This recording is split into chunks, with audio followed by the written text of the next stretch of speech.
हाँ जी दोस्तों, तो आज हम पढ़ने जा रहे हैं अकाउंटेंसी। अकाउंटेंसी जो कि सब्जेक्ट है बड़ा ही इंटरेस्टिंग और बहुत ही आप यूँ कह सकते हैं कि लॉजिकल, जिसमें हर एक चीज़ बिल्कुल हमारे सोसाइटी से जुड़ी हुई है। बट हाँ, कुछ लॉजिक्स हैं जो हमें अलग से याद रखने पड़ते हैं, है ना। तो हम इसको बड़े ही बेसिक लेवल से लेकर चलेंगे। बेसिकली हम कह सकते हैं कि हम बेसिक फंडामेंटल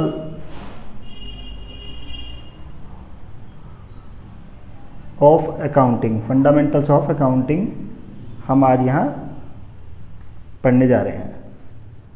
अच्छा, अब यहाँ तो वर्ड है अकाउंटेंसी और यहाँ है अकाउंटिंग, तो इसमें फ़र्क क्या है? बेसिकली जब हम बात करते हैं अकाउंटिंग की, तो अकाउंटिंग एक पूरे सब्जेक्ट को बोलते हैं कि जो हम अकाउंटिंग करते हैं, यानी जो हम लेखा जोखा रखते हैं उसको अकाउंटिंग बोलते हैं। जबकि अकाउंटेंसी उसकी नॉलेज जब हम गैदर करते हैं, तो सब्जेक्ट का नाम क्या है? अकाउंटेंसी। ओके, तो अब हम फंडामेंटल्स में क्या लेके चलेंगे? सबसे पहला फंडामेंटल अगर हम बात करें, अच्छा एक बात और बता दूं कि ये जो आज हम पढ़ेंगे ये कौन सी क्लास के लिए रेलिवेंट है, तो हम कह देंगे कि 11th बीकॉम, जो बच्चे आर्ट साइड से कई बार बीकॉम में आ जाते हैं अकाउंटेंट बनने के लिए, सीए फाउंडेशन,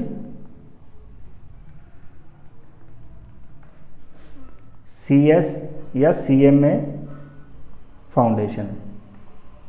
अच्छा, इसमें कौन से बच्चे जो बेसिकली साइंस या आर्ट से सीए, सीएस, सीएमए करने की सोच लेते हैं, और ऑब्वियसली वो कर भी पाते हैं, ऐसी कोई बात नहीं है कि वो ना कर पाएँ। बट जैसा कि उनका बेस कमज़ोर होता है अकाउंटेंसी में, तो उनको थोड़ी बहुत प्रॉब्लम आती है जो कि पूरी लाइफ टाइम चलती है। ऑल्दो इवन वो सीए बन जाते हैं, सीएस बन जाते हैं, सीएमए बन जाते हैं, बट फिर भी उनको जो बेसिक फंडामेंटल्स हैं वो कभी क्लियर नहीं हो पाते। क्यों? 11th उन्होंने नहीं करी होती।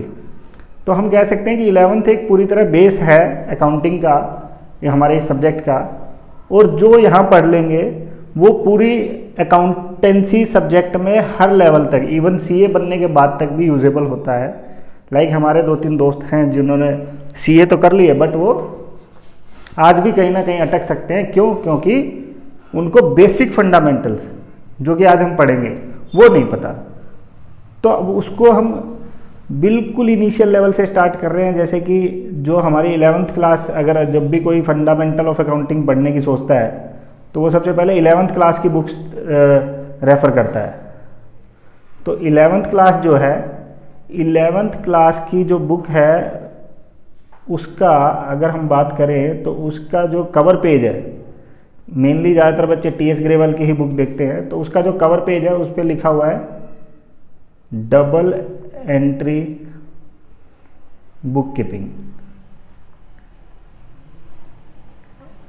अच्छा, सब्जेक्ट का नाम अकाउंटेंसी है या डबल एंट्री बुक कीपिंग है? तो मैं क्लियर कर दूं कि सब्जेक्ट का नाम तो अकाउंटेंसी ही है। उस पे बुक पे अगर हम बड़ा बड़ा देखें तो बड़ा डबल एंट्री बुक कीपिंग है, बाकी सब छोटी छोटी चीज़ें हैं कि 11th क्लास की है, ये टीएस ग्रेवाल ने लिखी है और ये अकाउंटेंसी सब्जेक्ट है। तो इसको इतना बड़ा लिखने का क्या लॉजिक है? तो अगर हम उस लॉजिक के पीछे जाते हैं तो बेटा बेसिकली जो हम अकाउंट्स यहाँ पढ़ने जा रहे हैं वो है डबल एंट्री बुक कीपिंग। मतलब क्या कोई सिंगल एंट्री होती है? क्या कोई ट्रिपल एंट्री होती है?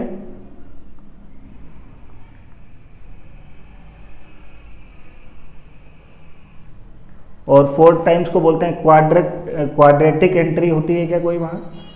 तो हम बात करें डबल एंट्री जो फंडामेंटल है उसका लॉजिक हम समझेंगे। जो एक व्यक्ति है लुका पिसेलियो, जिसने 15th सेंचुरी के अराउंड ये इजाद किया था, तो उन्होंने डबल एंट्री के लिए लॉजिक दिया था। तो उसके अलावा जितनी भी अकाउंटिंग के सिस्टम हम कह दें कि single entry, double, triple entry, ये जो भी हैं वो सारे इनकम्प्लीट है। डबल एंट्री एक कंप्लीट सिस्टम है। वो कैसे? तो मिस्टर लूका ने बोला कि भाई ऐसा है, एक तो होती है नॉर्मल अकाउंटिंग। नॉर्मल अकाउंटिंग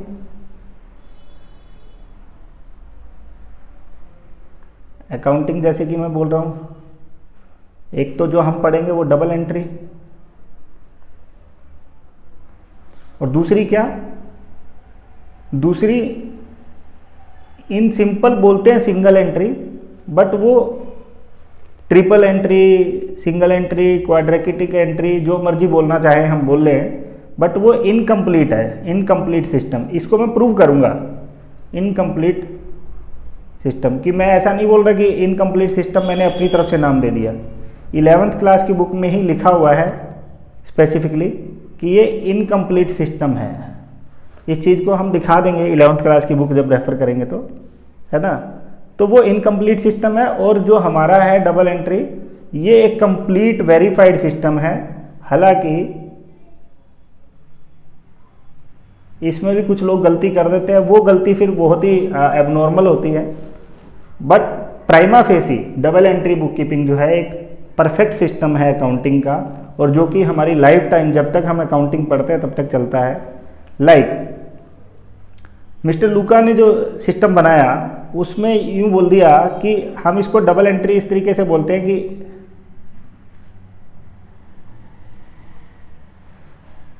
ओह तराजू बनाना है, एक तराजू है जिसके 2 पलड़े हैं, पलड़े यानी साइड्स कह लो आप, और उन साइड्स को नाम दे दिया डेबिट और क्रेडिट। तो अब देखना मैं उसको इनकम्प्लीट सिस्टम क्यों कह रहा हूँ। जो दूसरे लोग फॉलो करते हैं, जो आम लोग फॉलो करते हैं, जो हमारी गृहिणियाँ फॉलो करती हैं या जो शॉपकीपर्स फॉलो करते हैं, वो सिंगल एंट्री या इनकम्प्लीट सिस्टम है। उसका रीज़न स्पेसिफिकली सीधा सीधा ये है कि जब हम उनकी बात करते हैं तो आपने देखा होगा वो अपने से संबंधित सिर्फ ट्रांजैक्शन रिकॉर्ड करते हैं। लाइक अगर उन्होंने सेल करी, तो सपोज कैश सेल करी, तो आप उन अंकल से देखेंगे कि भाई उन्होंने कैश लिया, गले में रख लिया, कोई अकाउंटिंग नहीं, कुछ नहीं, तो हो गई ना इनकम्प्लीट, पूरी तरह इनकम्प्लीट कि उसमें कुछ किया ही नहीं। बट हमारे यहाँ डबल एंट्री में इसके क्या होंगे? 2 इम्पैक्ट होंगे। एक तो हम कैश प्लस कर देंगे अपना, और दूसरा सेल को भी हम कहीं रिकॉर्ड करेंगे। इसका रीज़न अभी मैं बता देता हूँ थोड़ी देर में। अगर उधार पे सेल करी, क्रेडिट सेल, अब क्रेडिट सेल की अगर हम बात करें तो फिर से अंकल क्या करेंगे? सिर्फ जिसको बेचा है, राम को बेचा है तो ₹100 तो उसके खाते में तो ऐड कर दिया, बट सेल तो ये भी हुई है। बट हमारे यहाँ 2 काम होंगे, एक तो राम जिससे पैसा लेना है, ठीक है, ₹100, और दूसरा सेल जो कि हमने लिख दिया। अभी मैंने कोई नियम नहीं बताया, मैंने ये नहीं बताया कि मैं इनके नीचे क्यों लिख रहा हूँ, बट भाई अब हमने इतने साल पढ़ते पढ़ते एक चीज़ याद हो गई या दिमाग में सेट हो गई, इस वजह से वैसे ही हाथ चलता है हमारा, है ना। तो कहने का मतलब ये है कि जो मिस्टर लूका हैं उन्होंने जो सिस्टम बनाया डबल एंट्री का, उसमें उन्होंने क्या करना चाहा, वो बोले कि भाई ऐसा है, डबल एंट्री मतलब हर एक काम के, हर एक मॉनेटरी ट्रांजैक्शन के, जब भी कोई बिजनेस में ट्रांजैक्शन होती है, monetary transaction, not other transaction. Like monetary transaction पे मैं इतना फोकस क्यों कर रहा हूँ, क्योंकि अब आप समझिए कि किसी एक एम्प्लॉय ने दूसरे एम्प्लॉय को सपोज थप्पड़ जड़ दिया। अब उसने थप्पड़ जड़ दिया तो ठीक है जी, उन्होंने ट्रांजैक्शन तो कर दी कि ए ने बी को स्लैप किया, कुछ दिया ना, बट उसमें पैसे की इन्वॉल्वमेंट नहीं है, तो हमारे से कोई मतलब नहीं है उसका। लेकिन जैसे ही बी को चोट लग गई और कंपनी को कुछ खर्चा करना पड़ गया, उसका इलाज करवाना पड़ गया, तो उस केस में हमारी अकाउंटिंग स्टार्ट हो जाएगी और हम बोलेंगे अच्छा ₹100 लगे, तो ₹100 लगे तो ₹100 का खर्चा हो गया, एक्सपेंस हो गया, या चलो ₹50 का एग्जांपल ले लेते हैं, 100 ऊपर भी लिया था, और दूसरा कैश माइनस हो गया। तो अब आप फिर देखेंगे कि सर पहले तो ₹100 आया था इस केस में, तो आपने 100, पहली ट्रांजेक्शन अगर हम बात करें, पहली ट्रांजेक्शन की अगर हम बात करें तो पहली ट्रांजेक्शन में कैश आया था, इधर 25 रुपये लगा लो, तो 25 रुपये इधर लिख दिया था और 25 इधर लिख दिया था सेल में। तो अब धीरे धीरे, हालांकि ये याद भी हो जाती है चीज़ कि भाई सेल में सेल क्रेडिट होती है, वो रूल हम पढ़ेंगे। अब इधर हमारा खर्चा हो गया और कैश माइनस हो गया, ये रूल्स की हम बात करेंगे। बट उन्होंने डबल एंट्री का मतलब क्या दिया कि जब भी कोई ट्रांजेक्शन बिजनेस में होगी, यानी मॉनेटरी ट्रांजेक्शन, तो उसके दो इम्पैक्ट होंगे, दो साइड्स होंगी, और उन दो साइड्स का मतलब होगा एक डेबिट और एक क्रेडिट। तो अब कुछ लोग डेबिट और क्रेडिट का मीनिंग पूछने लगते हैं कि भाई डेबिट क्या है, क्रेडिट क्या है। तो भाई ऐसा होता है, कुछ ना कुछ डिनोमिनेशन देना होता है। लाइक हमारे यहाँ की करेंसी, करेंसी एक जनरल वर्ड है, हमारे यहाँ की करेंसी को रुपी बोलते हैं, यूएस की करेंसी को डॉलर बोलते हैं, ठीक है जी, यूरोपियन कंट्रीज की करेंसी को यूरो बोलते हैं। तो ऐसे ही दो साइड्स बनानी थी, तो उसमें यहाँ बोलते हैं भाई लैटिन वर्ड्स हैं, डेब्यूर, क्रेड्यूर, तो उससे डेबिट क्रेडिट, तो लैटिन वर्ड्स ही तो हैं वो, तो वो वर्ड कहाँ से आए, इसका कोई लॉजिक नहीं है। डेबिट और क्रेडिट, बस हम ये DRCR लिख देते हैं, पूरा DEBIT भी लिख सकते हैं। डेबिट और क्रेडिट सिंपली दो साइड्स बनाई गई और ये तय कर दिया गया कि डबल एंट्री सिस्टम, यानी इस सिस्टम की एक खासियत होगी कि हर ट्रांजैक्शन के दो साइड्स होंगी, दो साइड्स होंगी, दो अकाउंट्स नहीं होंगे। बच्चे कभी कभार ये बात क्या, कभी कभार क्या, ज़्यादातर ये बात कंफ्यूज करते हैं कि दो अकाउंट होंगे। नहीं, अकाउंट तो आप ये कह लीजिए कि चार भी हो सकते हैं एक ही ट्रांजैक्शन में, उसका भी हम एग्जांपल लेंगे। बट साइड्स दो होंगी और वो दोनों साइड्स इक्वल अमाउंट से चलेंगी, उसको बोला गया डबल एंट्री बुक कीपिंग। इसका एक उदाहरण ले लेते हैं हम, जैसे कि हमने फर्नीचर खरीदा,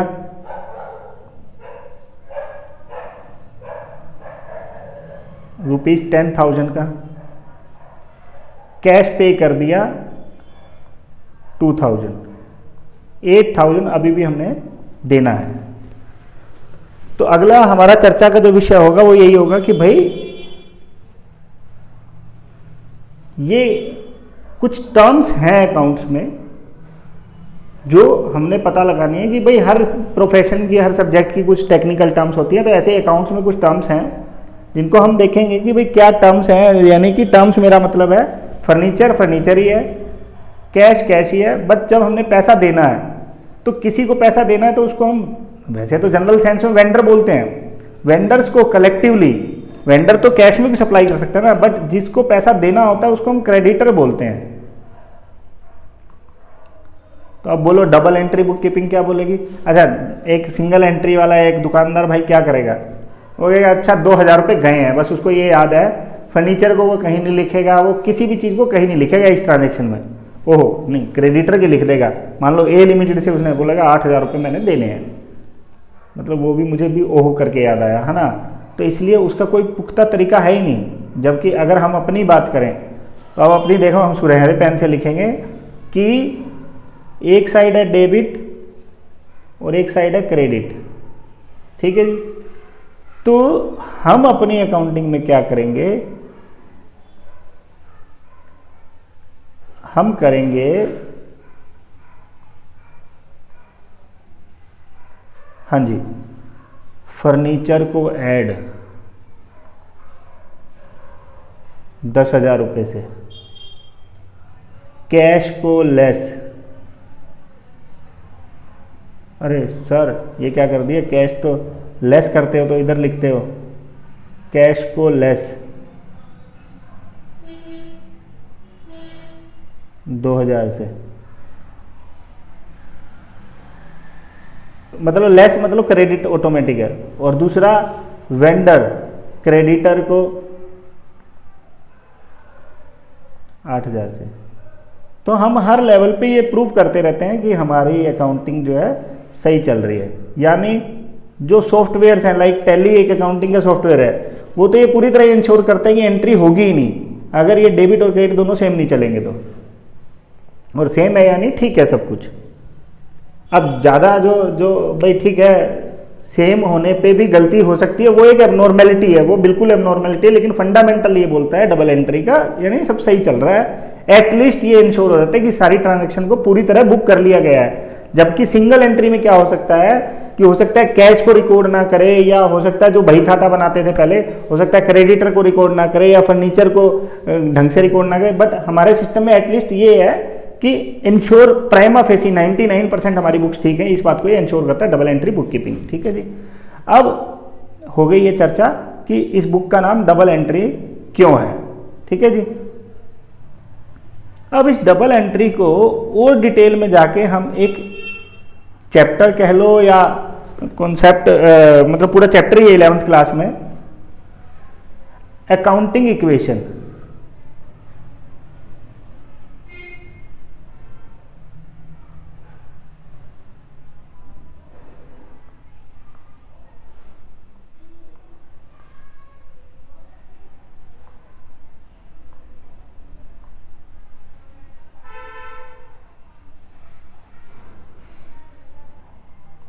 हाँ जी, अकाउंटिंग इक्वेशन। कुछ प्रॉब्लम चल रही है, ये मैं इसको बोल्ड करना चाह रहा हूँ बट हो नहीं रहा। Accounting equation. अब ये इसका एक उदाहरण समझ लो कि हम जो ये करने जा रहे हैं डबल एंट्री, इसका प्राइमा फेसी, यानी हम इसको ओवरऑल लेवल पे सबसे पहले चैप्टर के तौर पे देख लेते हैं, जो कि अकाउंटिंग इक्वेशन है। और उस अकाउंटिंग इक्वेशन में एक एक ट्रांजैक्शन को, इसके लिए वैसे तो हमें क्वेश्चन रेफर कर लेना चाहिए।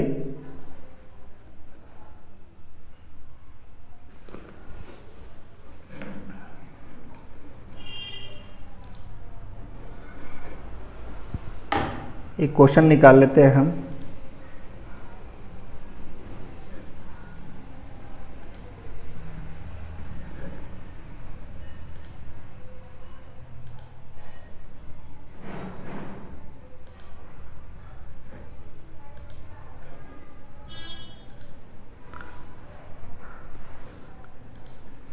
Accounting equation question.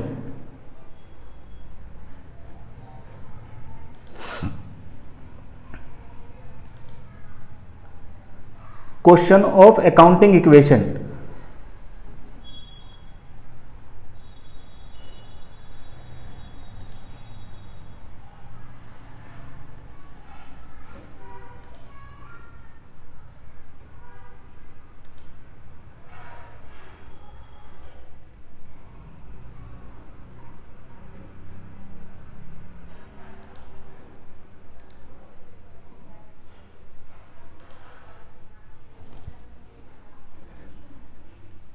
ये लीजिए, एक क्वेश्चन हमने निकाल लिया है।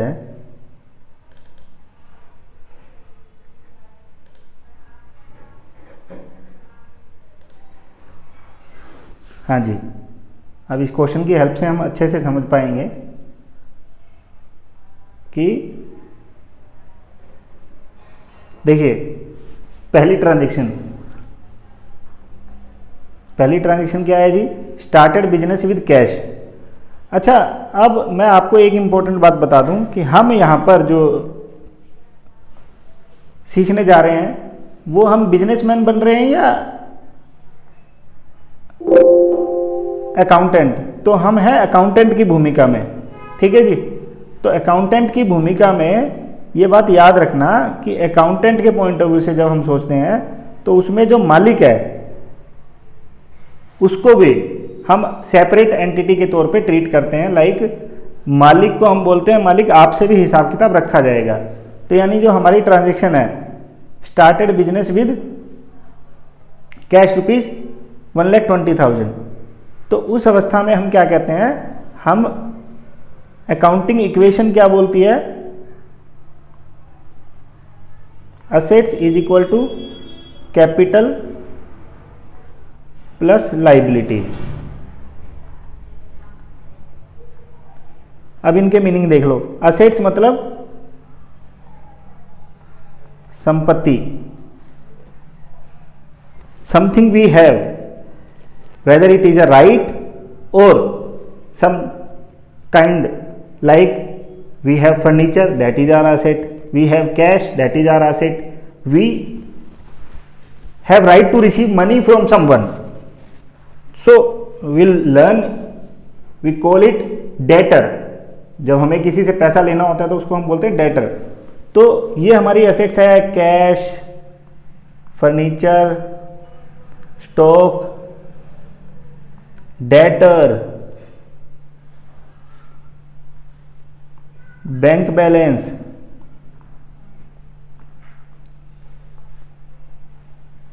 एडवांसेज अगर हमने किसी को दे रखा है तो ये हमारी एसेट्स हैं।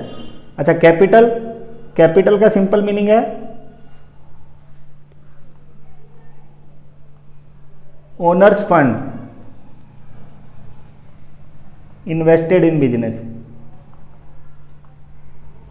मतलब मालिक के पैसे का भी हम हिसाब किताब रखते हैं। और लाइबिलिटीज,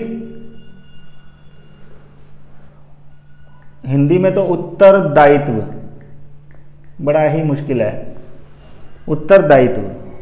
तो अब ये उत्तरदायित्व क्या है, यानी अगर हमने किसी का पैसा देना है तो वो हमारे लिए क्या है, उत्तरदायित्व। लाइक क्रेडिटर्स, यानी जिनसे हमने उधार पे माल खरीदा है। Like outstanding expense, like loan हमने ले रखा है। तो ये मोटा मोटी आपकी अकाउंटिंग इक्वेशन की थीम है कि अकाउंट्स में एक इक्वेशन हमेशा चलती है जिसको हम ब्रॉडर टर्म में, जब हम समझदार हो जाते हैं अकाउंटिंग की भाषा में, तो बैलेंस शीट बोलते हैं। तो इसको हम बैलेंस शीट इक्वेशन का नाम भी देते हैं। क्या नाम देते हैं? Balance sheet equation. चलिए, आज की क्लास हम यहीं समाप्त करते हैं और नेक्स्ट क्लास में हम इससे आगे पार्ट 2 में चर्चा करेंगे कि आगे कैसे बढ़ेंगे। ठीक है, ओके, बाय। वेदांत, हंसना नहीं था।